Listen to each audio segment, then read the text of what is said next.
Hello दोस्तों, आप सुन रहे हो हिंदी हॉरर पॉडकास्ट रहस्य अलर्ट पर। दोस्तों, कहानी की शुरुआत करने से पहले आपसे एक मैं छोटी सी बात कहना चाहता हूँ कि अगर आपको पूरी कहानी सुनेंगे तो आपको बहुत ही मज़ा आएगा और डर का एहसास होगा। वीडियो में कमेंट करके ज़रूर से बताइएगा कि आप किस जगह से कहानी सुन रहे हैं और आपका नाम क्या है, ताकि अगली वीडियो में आपका नाम ज़रूर लूँगा। इसीलिए कमेंट करना ना भूलें। अगर आप पहली बार हमारे चैनल पर है तो चैनल को अभी सब्सक्राइब कर लीजिए और वीडियो को लाइक ज़रूर से कर दीजिएगा। ये छोटा सा सहयोग मेरे लिए बहुत महत्वपूर्ण है। ज़्यादा समय ना लेते हुए चलिए जल्दी से अपनी कहानी की शुरुआत करते हैं। दोस्तों, आज की हमारी कहानी नैनीताल के रहने वाले सूरज की है। चलिए दोस्तों, हम सूरज के पॉइंट व्यू से आगे की कहानी सुनते हैं। मेरा नाम सूरज है और मैं बस ड्राइवर हूँ। नैनीताल परिवहन विभाग में मैं बस ड्राइवर के रूप में काम करता हूँ और आज लगभग मुझे 15 वर्ष हो गए हैं। आज मैं आपको एक कहानी सुनाने वाला हूँ। जब मैं नया बस ड्राइवर बना और उस क्षेत्र में रास्ते और स्थानों के बारे में बहुत ही कम जानकारी थी। यह घटना मेरे साथ तब हुई थी जब मैं रात की शिफ्ट पर था और बारिश हो रही थी। पिछले 3-4 दिनों से लगातार बारिश हो रही थी, इसीलिए मैं रात को 10 बजे अपनी बस को स्टार्ट करके उसे सुबह 10 बजे तक अपनी जगह पर पहुंचाता था। उस रात भी बारिश हो रही थी और मुझे अपनी बस को उन सुनसान और विचित्र नैनीताल की सड़कों पर चलाना पड़ा। जैसे कि आप सब जानते होंगे, लोग दिन की तुलना में रात में कम ट्रेवल करते हैं, इसीलिए मेरी बस में बहुत कम सवारियां होती थी। उस रात लगभग 2 बजे होंगे तक सभी सवारियां अपनी अपनी जगह पर पहुंचकर उतर गई थी।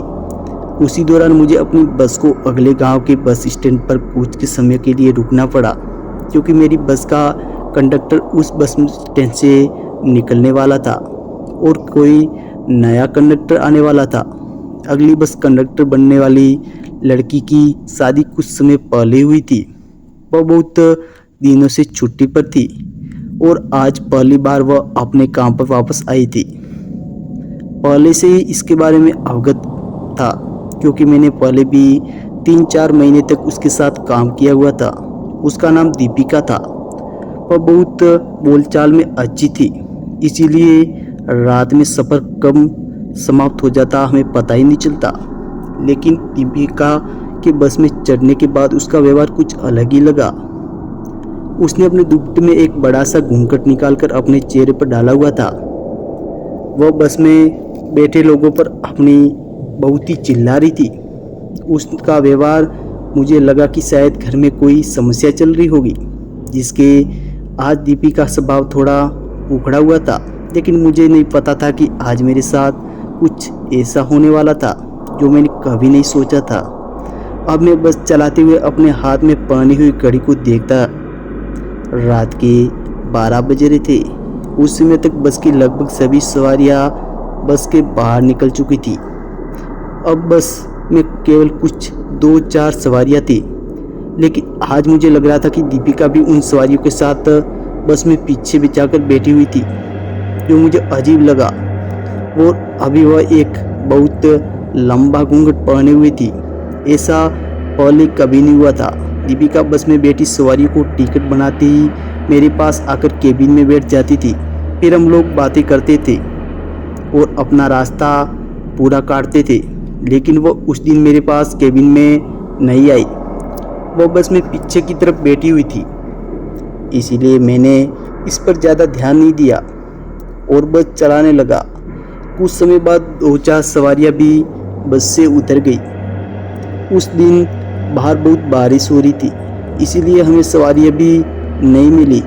अब बस बिल्कुल खाली हो चुकी थी, लेकिन मुझे बस को तय समय पर अपनी जगह पर पहुंचाना था, चाहे उसमें सवारियां हो या न हो।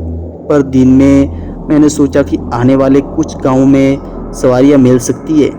यही सोचकर मैं बस चला रहा था। जब मैंने घड़ी देखी तो लगभग 1 बज चुका था। अचानक दीपिका मेरे पास आकर केबिन में बैठ गई।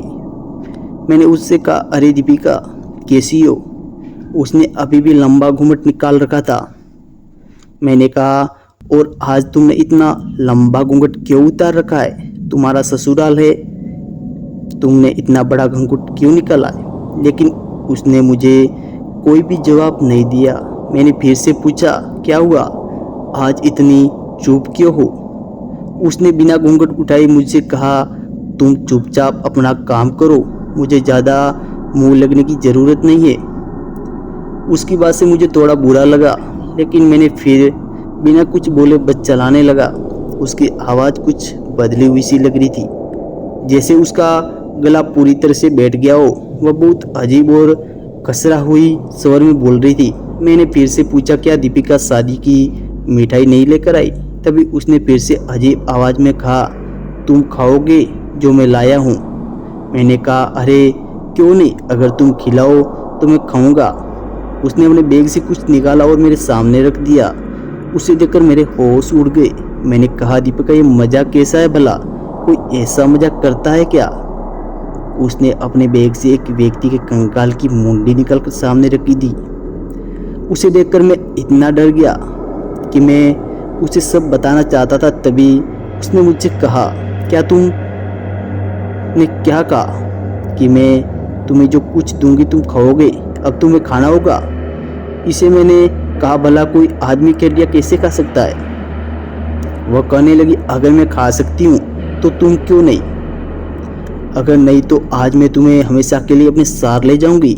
अगर तुम मेरे साथ चलते रहोगे और मेरे जैसा बन जाओगे तो आसानी से इस इंसानी हड्डियों को खाने लगोगे।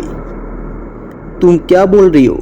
आज तुम्हें क्या हुआ है? इतने दिन घर पर छुट्टी काटकर आने की वजह से शायद तुम्हारा दिमाग हिल गया है। उसने लंबा घूंघट निकाल रखा था, इसीलिए मैं भी उसे सब कह पा रहा था, और मुझे आगे क्या होने वाला था बिल्कुल भी पता नहीं था।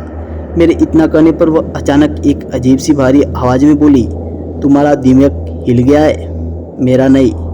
तुम मेरे सामने ना बोलो। किसी को भी हिम्मत नहीं होती कि मेरे सामने बोल पाए। मैं उसकी बात को मजाक में लेकर पूछता हूँ, आपने ऐसा क्या है कि आपके सामने कोई नहीं बोल सके, जबकि मैं आसानी से बोल सकता हूँ? वो मेरी बात सुनकर कहती है, अब तुम अधिक बोल रहे हो और अब तुम अधिक नहीं बोल पाओगे। मुझे इतना कहने के बाद वो अजीब तरह से जोर जोर से हंसने लगी, और वो अचानक उसने अपने दुपट्टे से घूंघट निकाला, और घूंघट हटते ही मेरी नज़र उसके ऊपर गई। उसकी तरफ देखकर मेरी हालात ख़राब हो गई। उस समय मुझे समझ में नहीं आ रहा था कि यह मेरे सामने क्या था। अगर ये दीपिका नहीं है तो कौन है? मेरे सामने बस उसका शरीर था, उसका सिर कटा हुआ था, लेकिन मैं आगे कुछ भी देख नहीं पाया क्योंकि मैं वहीं पर बेहोश हो जाता हूँ।